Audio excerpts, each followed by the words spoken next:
You're teaching a child to empathize and celebrate that someone else is good and figure out how they can work together as a team. The only problem is when you've got a dickhead parent.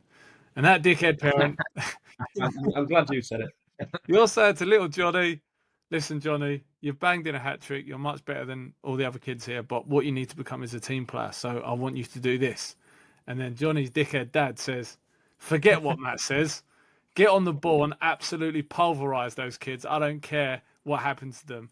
What would you do in that situation? Essentially, it comes down to selection, doesn't it? It comes down to the children that you select to be part of your community and part of your environment. Essentially, if you've got a kid like that or a parent like that in your team, then you've accepted them. So you've welcomed that attitude into your culture, haven't you? Into your community. So we have a culture because people that don't fit the culture aren't allowed to come. Obviously, I have delivered coaching sessions in my professional past where you do have a parent that is saying to his kid are not conducive to the lessons of the coach or the lessons of the group. And that can be a difficult one to handle. I think essentially there's got to be a bit of humility there on the coach's part. Just because he's playing for your team or is in your session, it does not mean that he's your child. They are not your players. These children will have ideas imparted on them in life, and the best ideas will stick, hopefully.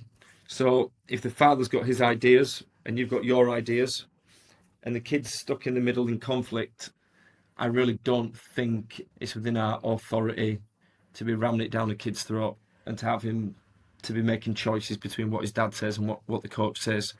I honestly believe that if you're giving a really positive message to a kid and he can see the benefit of that message socially, he starts to pass more, kids pass to him, and he finds himself in a positive spiral. You've just got to let that work its way in. You don't always be locking horns with people, especially if there's a child caught in the middle. So it's a delicate process, but I would say that it can be done. You've just got to be sometimes willing to play the long game with those things.